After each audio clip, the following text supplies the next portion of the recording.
Hello, everybody. I'm Jesse Waters, along with Emily Campagna, Juan Williams, Dana Perino, and Greg Gutfeld. It's 5 o'clock in New York, and this is The Five.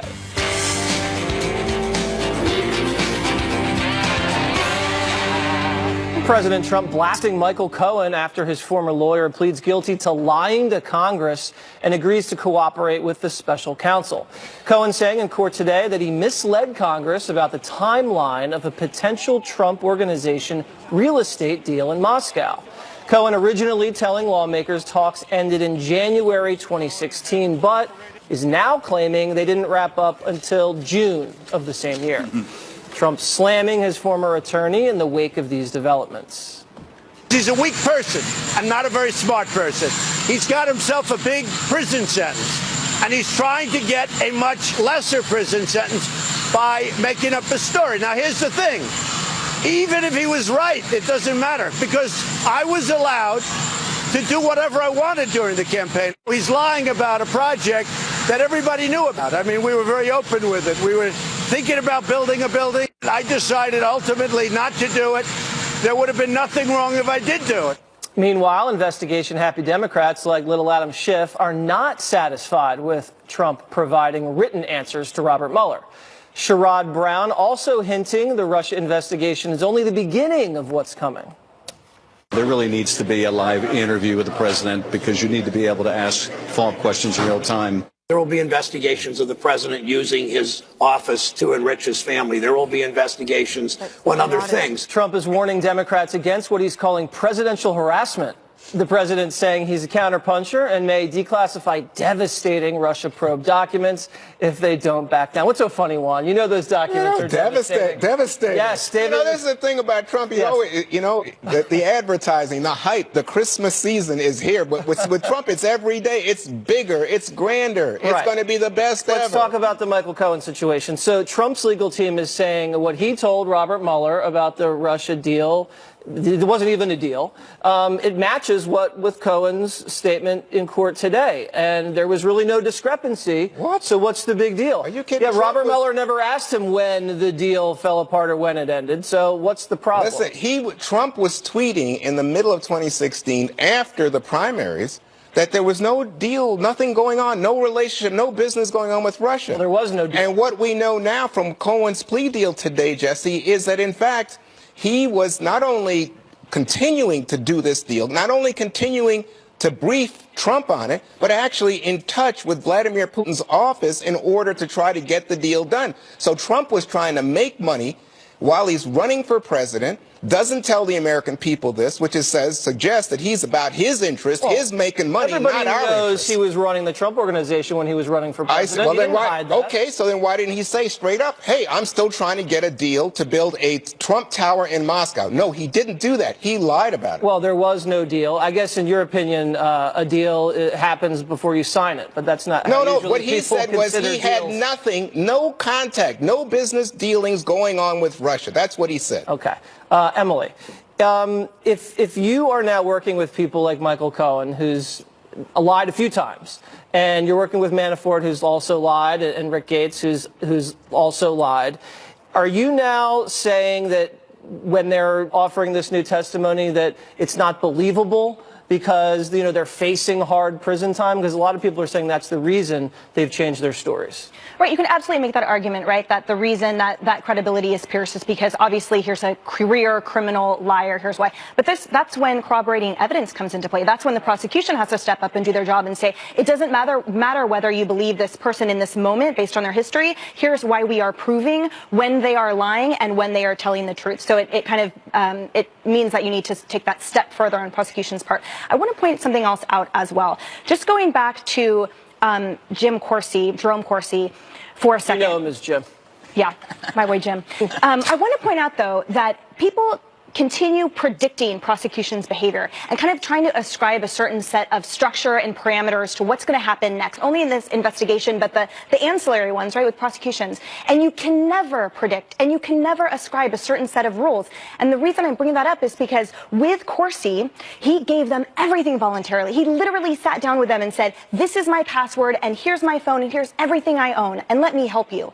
And then they called him on something where he said, They called him on something where he said, oh, I don't remember. And they then circled back and said, here's evidence to the contrary. He then amended his answer formally. And then they still threatened this felony charges of being untruthful under oath in this investigation. So the fact that the prosecution can do whatever they want, they can change their mind, they can make decisions that don't make sense to us or that suddenly represent a tangent in their development means that for all of us trying to kind of predict or read the tea leaves, anything is possible at this point. Yeah, these are brass knuckle players. I mean, you saw the Ted Stevens situation, the same guys were involved in that, and the Enron situation. Hey, you know, Jesse, I just want to interject. I know we'll be quick about it, but you were suggesting to Emily that, gee, these guys are liars. They've lied about things in the past. But we know from Manafort, right, that in fact, he is checked by the prosecutor, and that's why the prosecutor broke the plea deal, and that's why Trump is now floating the idea of a pardon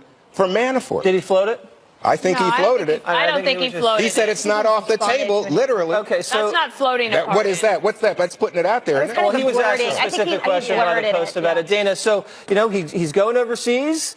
Jet's about to take off, and Mueller drops this thing. Same thing in Helsinki. The same thing happened. You know, Dana's rule of thumb. What's that? Any time the president of the United States, no matter who it is, travels overseas to one of these big meetings, something happens in domestic politics that keeps your attention divided, and it's frustrating because now you're on a time difference. You're trying to do things with all of these other leaders, the G20 leaders, and get that done. So that's right, but they'll be fine. I actually think that President Trump should. I think he should defer to Rudy Giuliani. Say, I'm going to be gone for 3 days. I want you to be the spokesperson on this. You handle it, and I am going to focus on the business at hand as the president of the United States. So no tweeting at all. I'm not going to tell him not to tweet, but I think that in terms of engaging with like today when he took all of those questions today, I don't think that he needs to do that when he's in Argentina. He did that today. He said what he had to say, and now he can go and do the important business that a president of the United States. But Dana, he canceled the meeting with Putin. Yes, he did. I think that was the right thing to do. Well, maybe he's not in bed with Putin, as everybody suggests. Greg, do today's developments make you more or less interested in the story? I have a series of 4 points, and I don't know if I should do them all or just pick one. Let's do them all. All right. Number one, to Emily's point, I don't know Cohen at all, but these crimes seem to be created by an investigation of crimes they couldn't find. So when you find out there's not enough there, you start looking for something else. Or maybe it's just a crime of opportunity or searching for a crime of opportunity, meaning to stop the guy for jaywalking, hoping he has pot in his pocket. And I think when you pull somebody like Cohen in, you're kind of hoping maybe he's going to lie. And guess what? To quote Juan, he did lie. But that's because he likes to lie, and a lot of lawyers and a lot of handlers and a lot of muscle men, they lie. Now, I'm with Trump. I'm sorry. Not except for Emily. Now, I'm with Trump on working until you become president. I think if I were considering running in 2020 and I do TV for a living, I'm not going to turn down a lucrative gig selling caviar in St. Petersburg because, you know, I may lose. Might lose. So that's why he's saying, like, I got a job. And by the way, it didn't work out. That doesn't mean he's lying. Now, the timeline. Now here's the nut of this. It's about a timeline difference, about a real estate deal that happened before an election that never actually happened. You would find more meat at PETA headquarters. This is like really hard. So again, in the absence of bad news about our great country, the media needs this story. Might I use a metaphor? Please. If Donald Trump were like an amusement park, right? There's all of these great rides. You have the low unemployment log ride. You have the prosperity carousel. You have the wages water slide. You have the peace pendulum. But where's the media? They're all at the worst ride there is. It's the Mueller teacups. Oh, the teacups. And they're spinning around in their vomit-inducing orgy, ignoring all the great rides that America is enjoying. Because we're having such a great time, they need Mueller. All right. Heads explode on The View after finding out Obama treated migrants the same way President Trump I had another is. point. We're gonna. I think you'd said enough. The meltdown ahead. Migrant caravan, some on the left outraged over comparisons to how President Trump's predecessor handled similar situations at the border. Last I checked, President Obama is no longer in office. President Trump is in office. And this But Obama defense doesn't work for me. That's not to say using tear gas. I think it's immoral when you're using tear gas against children. But ProPublica just found that the Trump administration has secretly continued to separate kids from their families. The Obama administration never did that. But I'm just, the ACLU says that kind of separation is unprecedented. So this whole, but Obama did it, but Obama did it. I don't care what Obama did. I don't care what Trump is doing right here, right now. Meanwhile, Homeland Secretary Kirstjen Nielsen shooting down claims that all the migrants are asylum seekers. ultimately, we only see about 9%, 10% of Central Americans who make an asylum claim actually be granted asylum by an immigration judge. If you're coming to get a job, that's not a claim for asylum. If you're coming to be with your family, that's not a claim for asylum. So, Jesse, why don't you respond to what you just saw on The View? I think she was making the argument that this is whataboutism, and of course we got a crisis now. You came to the right person about whataboutism, Juan. And I'll get to that in a minute. I do want to say about the separating the children thing. Someone was just brought over here with a young person, and they found out that it wasn't a relationship at all. He was raping her and trafficking her. And also, the Obama administration was responsible for placing young people in human smuggling rings. They brought them up to Ohio and were working them like 7 days a week, 16 hours a day. And, you know, if Trump had done that, could you imagine the outrage?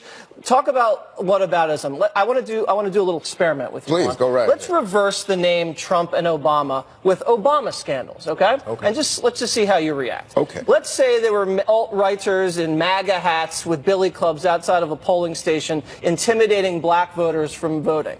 And then you know, AG at the time, Whitaker, let's say, just gave him a slap on the wrist, okay? How would you feel about that? Also, do another one. What about if Trump sold Mexican cartels handguns and rifles, and those rifles shot a U.S. Border Patrol agent, and then Whitaker wouldn't give any documents to Congress and was held in contempt? Outrageous! What if Trump bombed the bejesus out of Libya, you know, got the dictator out of there, created a failed state, then their ambassador died, and then they blamed it on a filmmaker and arrested him and then lied about it? Imagine if Trump had done some of the things that Obama did.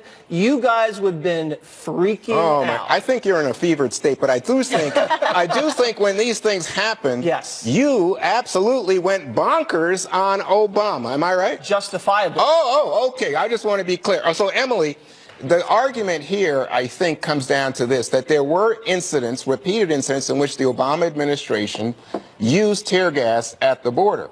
And the question is whether or not, and this is the argument coming from the left, they use them on children and people seeking asylum as opposed to people who were engaged in assaults versus the Customs and Border Patrol agents. Right. I think that argument starts parsing, and it gets beside the point, which is the fact that border skirmishes have decreased from the past administration to now, and that is notwithstanding the fact that drug and cartel involvement has increased in the last 8 years by almost 40%, and smuggling seizures at the border have increased by a factor of 10.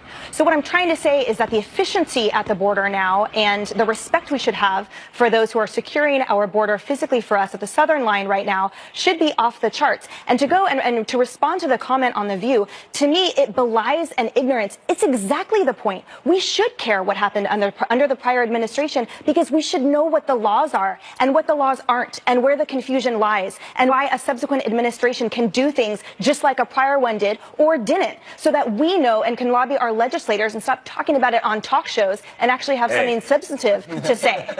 Well, so Dana, I'm going to yield my time to Emily. Yeah, but the question is, Dana, again, the use of tear gas or similar materials against children. I think that's what, especially those pictures, just remember, caught the attention of the American people. Of course, and I go back to this.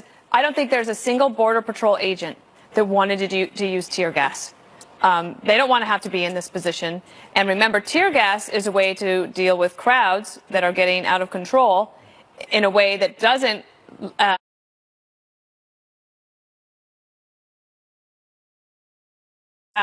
That's not that they want to do it. That's why the Obama team did it. That is why it's happening. And remember, it's not the Border Patrol or the Trump administration that brought the children up. One thing that I think is good is that you start to hear reports today that some of the people there are realizing that they are not going to get asylum. This is not going to work, and they're deciding to turn back. And Greg, you know, what we have is a situation there in San Ysidro where you have now reports of squalid conditions for people, long waits, which comes to Dana's point as to why people may be just leaving. And the question is, are we, in fact, or is the Trump administration, in fact, creating a situation where people don't even get to apply for a legal That's asylum? an easy question. Of course not. For one thing, they aren't gassing children. That is what they're trying to do is say, under Obama, we only shot these things at adults. But the Trump administration, they're aiming at kids. That is not true. That's fake. Okay, here's an uncomfortable truth about all this. In terms of pepper spray and gas, Trump has actually, sounds to me, Obama did it 80 times, that Trump uses less of it because Trump's stance on immigration was unambiguous. He was metaphorically the wall. He said, don't come here. We are going to repel you. We do not believe that you are refugees. We believe you are cutting in line. Therefore, that gave a message. Fewer people were coming. And therefore, you didn't need to use these kind of dispersing effects. So I think President Obama may seem more compassionate. But by being ambiguous about the border and not telling people right away what our stance is, encourage people to come, and then you have to disperse them. But the compassionate way is law and order and telling them, look, this is what's going to happen. If you come here, this is what's going to happen. But if you do it the right way, because the best answer is compassion and order. That's what we have. That's why we let in hundreds of thousands of people every year, because we're compassionate and we have an orderly process. When you violate the process and you rush and you throw bottles and rocks, they're going to spray at you, but they're not going to shoot it at kids. They're trying to get the guys that are throwing the bottles. So that's a lie. I don't think it's a lie. And in fact, if you look at, despite this. So you're saying our Border Patrol were aiming it at the kids? No, Let's get that little kid. You were insinuating that. No, I'm saying they were kids there. But anyway, the larger point, to my mind. Which I'm right. Well, that's always true. That's always true. But the larger point is that despite this recent thing with the caravan, in fact, border crossings continue to go down. Are Stormy Daniels and Michael Avenatti headed for a split up? Details next on The Five. All right, he was once her defender, but now her offender. Stormy Daniels blasting the hairless haggler, Michael Avenatti, saying the courtroom cue ball sued Trump for defamation without her permission and is demanding answers about donations that she received from donors, but she never saw. Quote, for months I've asked Michael Avenatti to give me accounting information about the fund my supporters so generously donated to for my safety and legal defense. Come on, guys. He has repeatedly ignored those requests. So we went to Mr. Avenatti for comment.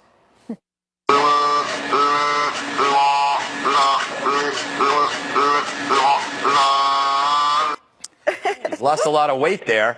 All right, Emily, you're the lawyer here, so you claim. I haven't seen any evidence of it. Oh, God. How is this guy? Tell me something. How is he not being investigated by the ABA or disbarred? I mean, a lot of the stuff he does is really shady.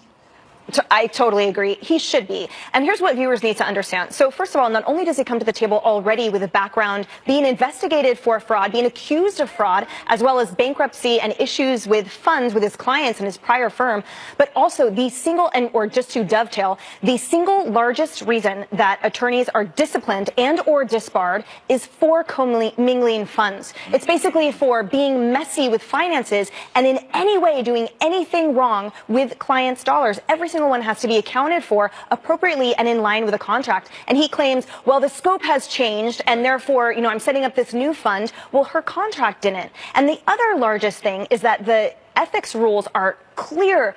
They are staunch that any type of material decision is a client's to make solely. It is never the attorney's. So the fact that he filed the suit on her behalf without her even input or knowledge, it's absolutely crazy. Of course he should be referred for disbarment and sued for fraud and probably malpractice too. Wait a second, disbarment? Yes. Wait a second. There's a spectrum of discipline too that really leads up to I think he's got a lot of issues. I don't think there's any question. But the fact is, he said all she's paying him is $100, and that the money that's come in and all these GoFundMe or whatever things that were set up was used for her security, used to help her deal with this situation. The one point that you made that struck me is that she says that the defamation suit filed against President Trump was not done with her consent, which would seem like crazy to me. You got to have the client's consent.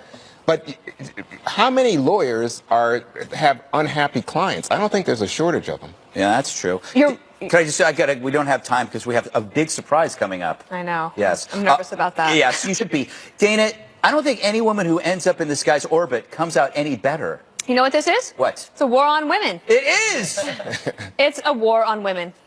WOMYN. That's right. Yeah, is that all you're going to say? Well, look, yeah, because I know we got to go, and I don't want to take up too much time. But really, like, if you look, like, so she's in this situation. She's asking him, "Where's the money?" Like, and she apparently, as from previous reporting, we have heard that she could use it. Yeah. She needs it, and also, why does she need security? So that he could get on TV. Right. That it's his fault. Right. You know what? She's in financial straits. I hope she doesn't turn to porn.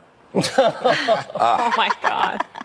You know, because it's not a good life, The war Jesse. on women too. Yeah, well, I don't know anything about that life, Greg, but thanks for coming to me on that. Yeah. Well, what do you think, in general, about whatever? I mean, I think security costs are cheap. I don't know how he's racked up $600,000 on security for this woman. It doesn't make sense to me. When you have multiple GoFundMe pages popping up and shutting down, that's a really big red flag. And I also heard word in one of the reports that he tried to start representing members of the caravan, and he was actually booted out because he was so ridiculous in his temperament and in his style that even the people in the caravan and the other lawyers around that were trying to do noble things said, "Dude, get the heck out of here." Yeah. He's victim shopping. He is. He positions himself as the rescuing white knight. Right. And then he ends up screwing the person he's representing. Exactly right. Metaphorically, that is. All right. Controversy erupts over a Christmas classic, the left's ridiculous new problem with Rudolph. Ahead. What is puzzling me is that Abby Lowell has said there were at least 100 related of these emails that she did related to government business, hundreds other related to her schedule. And of course, there's a Federal Records Act that says you can't do this. So, but everybody else at the table is saying I'm wrong. Well, look, no, I think that, and I don't think she's not saying, Ivanka's not saying maybe I never should have done it. She's just saying, look, all of the emails are preserved, and I do think it is not proportional. I think Democrats would be much better off just admitting once and for all that her setting up a private email server, Hillary Clinton, was wrong. Then they would be able to stop having to defend it, just like they have like with Bill Clinton. They don't defend that stuff anymore. So like just like to move on. And the thing is about Hillary Clinton is she'd been in government for decades. She became Secretary of State, and immediately she had a plan to hide off her emails so she would never have to, that they would never see the light of day, so she could keep them separate because she had plans to run for the presidency. We know that that is not true with Ivanka Trump. She's new to government. She's transitioning in. She's moving her family here. She's got children. She's got to figure out all the different things. Ivanka's not running? Well, Jesse, you might know. You never know. Something I don't know. But I do not think that it is the same. But of course, I think that now everyone heard the lesson. Like, even if you're transitioning in government and it's your first time, you got to follow the rules. Yeah. What do you think? Well, first of all, I said this before, 100 emails is basically a day in busy people's lives. But I don't think she should push back on this comparison. Here's why. Every time they bring up this comparison, you have to bring up everything Hillary did, which is a problem for the media and for the Democrats. All of a sudden, you have to immediately be reminded of Hillary's 30,000 emails, of how she tried to destroy evidence. And they have to defend it. Yeah, they have to defend it. And the server in the bathroom, which, by the way, is different for Hillary than for Bill. Just want to make that clear. So the point is, you can't compare, but keep comparing. I mean, this is like forgetting to tip at a restaurant and dining and dashing, or it's like, taking a lollipop at the bank and robbing the bank. It's no comparison, but please continue doing the comparison, because then we can talk about what a crook Hillary is. It's fun. Yeah, I could tell you're having a delightful time. I think this is better than the Christmas tree for you. It is. But I must say, the government, the FBI looked at this. Hillary was not charged with anything, and then you say, "Oh, that was ridiculous." Here. So now you're going to want to relitigate what happened with Hillary. I don't get it. To me, that's why it keeps coming back. The obvious thing is hypocrisy. Her dad said this is wrong. She should lock her up, and now she goes and does it. You say, forget about it. It's not the same thing. She didn't go and do the same thing. That's the point. She didn't use using a private email is not the same as using your own server and bleaching Yeah, it's hard to find. I don't know where she would even them. find the White House server to actually go and demolish it. All right. I might know that.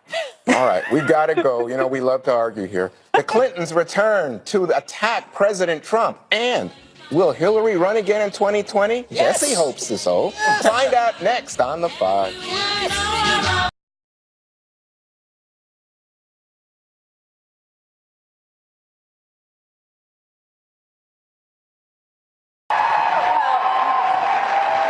Actually, Frank, I'm thinking about standing for Parliament here in Cuba. We have a president who is part of the cover-up as to what happened in that consulate or embassy when Mr. Khashoggi was murdered.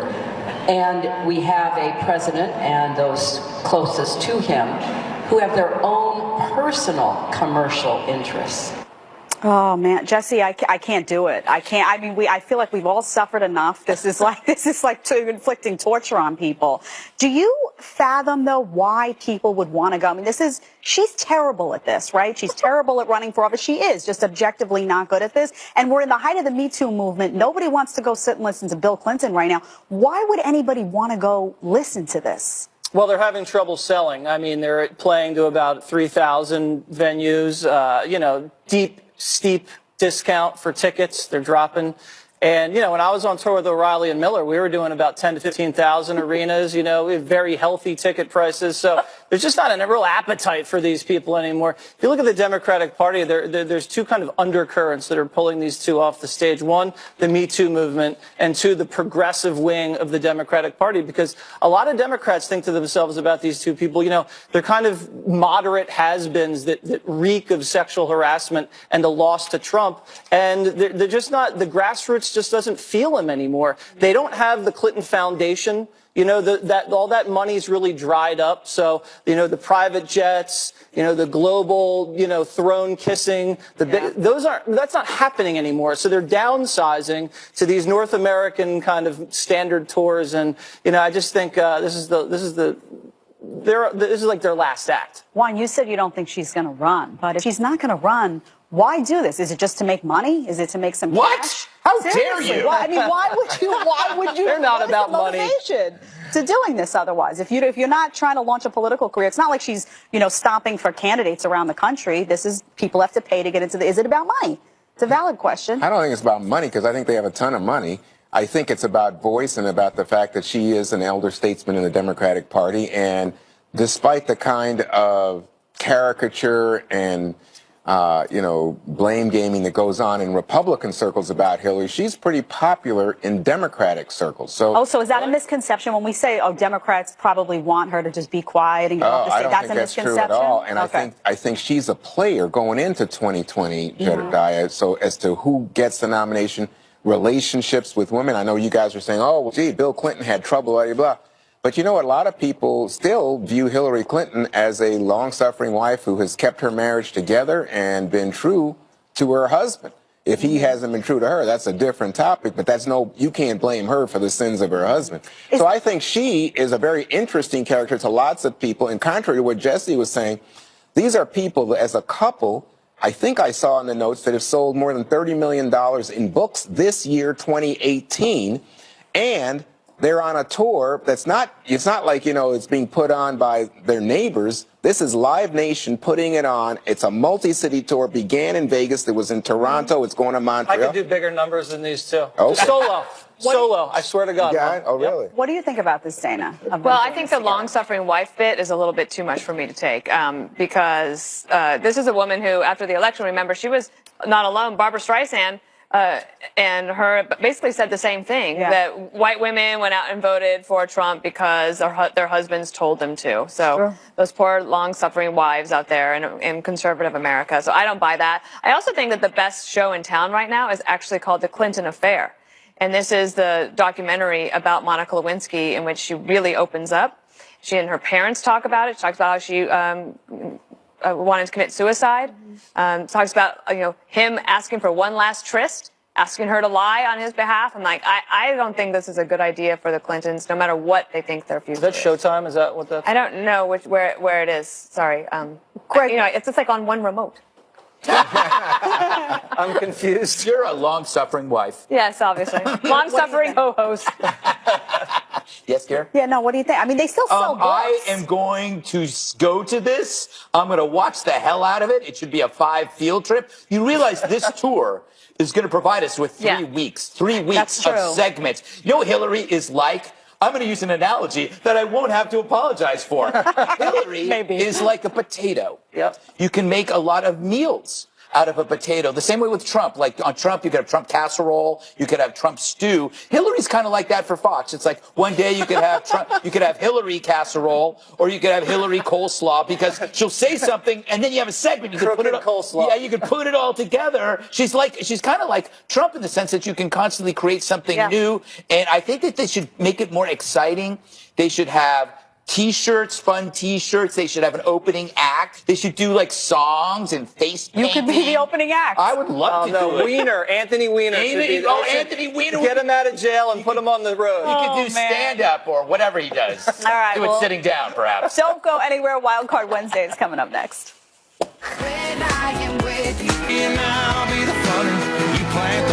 All right, it's time now for Wild Card Wednesday.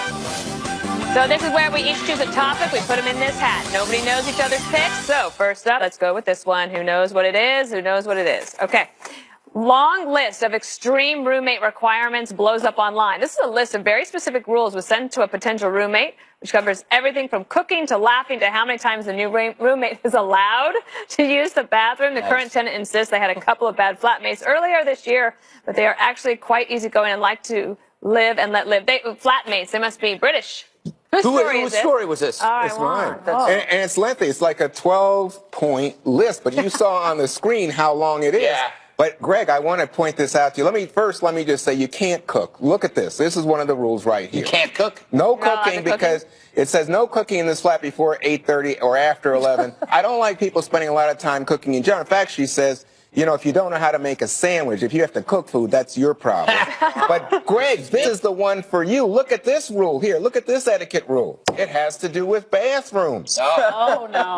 What was it? It says, if you have to run to the bathroom, the toilet, 15 times a day, every 15 minutes, definitely this isn't the place for you. Don't do it. This is where the wars are in. This is why, the only reason, if you're young, you're millennial, the only reason to make money is so you can live alone.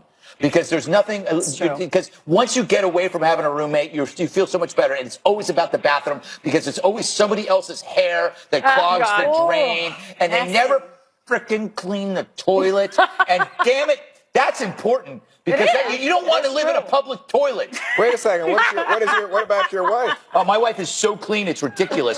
She thinks I'm disgusting. And I am, but I'm actually pretty clean. But by her standards, I am a filthy, disgusting creature. That's a good topic, Juan. All men are pretty disgusting. Yeah, we have a lot of problems. Not just you. We have a lot of problems. If you live with somebody and they have people over all the time. I remember the last roommate I had was in grad school, and like, people were over all the time, all hours of the night, and they were loud and annoying. And then you're in that awkward situation where you have to scold guests that aren't yours. Like that person. And then if they're having relations and they're loud. Yeah. I had the worst roommates for 3 months when I lived in Washington, D.C. I was renting this room at Seward Square on Capitol Hill. And basically, it wasn't even legal. The water heater was literally in my room, in my bedroom. And these two girls were so rude.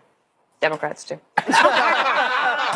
Okay, video release captures gender reveal explosion that sparked Arizona wildfire. The gender was supposed to be revealed by shooting a target which contained blue tannerite powder, but wound up sparking a fast-moving blaze. The fire ultimately burned more than 45,000 acres and caused more than $8 million worth of damage in April 2017. This was mine. Greg? This was mine. Okay, why did I choose this? When I read the headline, I didn't understand what it meant. Gender reveal causes a forest fire. It's like just somebody comes out and says, I'm a man or a woman. And then I read it and I go, no, it's about a baby. Right. Yeah. It's about a baby. And I'm going like, people are going out of their way to create attention for stupid crap. Like, you know, like prom invitations. Like people spend all this money to get a skywriter. Shouldn't do that anymore. I have holes in my sweater. Stop it. Just do it the simple way. You caused all this damage. You know, nobody cares what gender your baby is. The simple reveal, I think, is you just take a ball and then you toss it to the guy and then he swings the bat and it explodes either pink or blue and no one catches on fire. But what if you don't hit it? That'd be embarrassing. If you whiff, then it's on the internet and you look like an idiot. By the way, what is with the guns?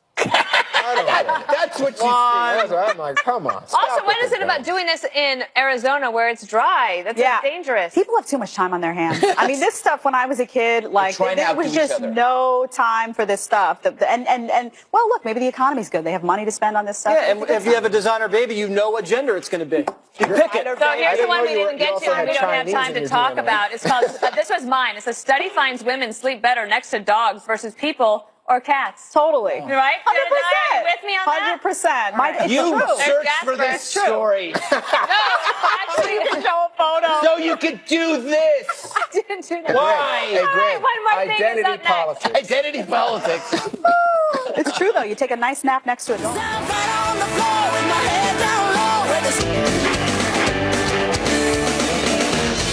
OMT, Dana. Okay, 6-year-old Noah Snow. You're going to want to hear about this guy. He's channeling his inner Bob Ross, the late famed painter, with a signature style and a soothing voice. He's only 6 years old. He was a super fan, and he dressed up as his idol for Halloween. He wakes up early to paint before school, takes lessons in the Bob Ross method once a week. Pretty impressive young kid, so you can check him out. His name is Noah Snow. And there's a new podcast, I'll tell you what, all brand new for your listening pleasure. Fantastic. Was that fast enough, Greg? That was fat. Now, Juan, go faster. Okay, for all you parents out there, you know the embarrassment when one of your kids runs off and gets into mischief right in front of you. Well, take a look at this video.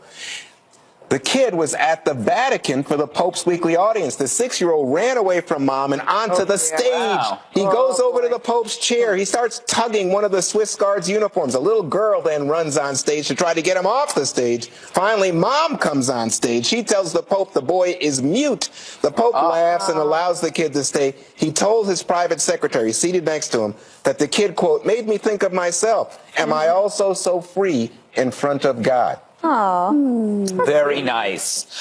Jesse. All right, big shout out to my buddy Michael Honricks. He's visited the set, visited Fox a few times. Oh, yeah. There, he just got back from the hospital, and he's fighting ALS. It's a very debilitating disease, but he's got a big heart, and he's got an amazing charity organization, Full Court Press, on ALS. So if you want to check that out, you can go there to donate. Full Court Press on ALS.com.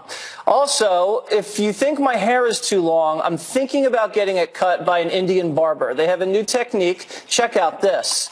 All right? My Oh, wow. God. That's not real, is This it? is real. What they do is Come on. they cover the hair with a flammable powder, and then they set it on fire, and then they comb the hair and trim it at the same time.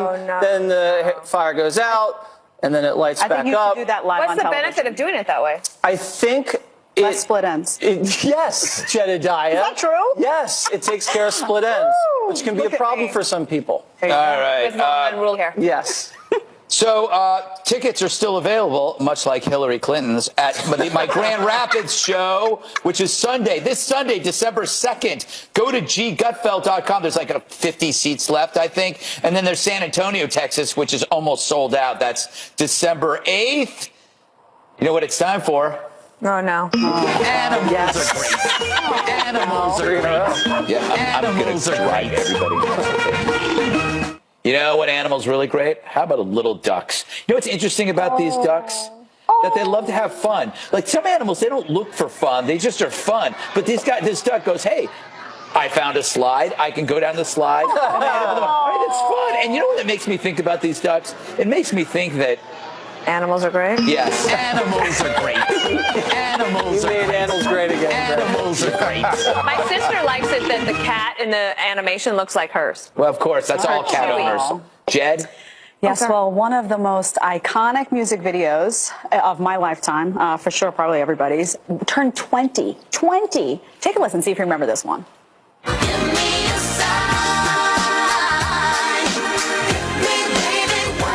Has never seen this. I never in her saw that in life. my life. No, You they never don't play did. that on CMT. Now, what's amazing about this, she was 16 years old. This song went to #1 in 18 countries. I mean, this launched her into superstardom. And also, like, that whole theme of, like, the schoolgirl, that was a Halloween costume that you saw everywhere. I just remember it because it was early in college, and that makes me nostalgic. Trip down memory lane. Okay, set your DVRs. Never miss an episode of The 5 Special Report. Up next with our very own hottie, Brett Baer.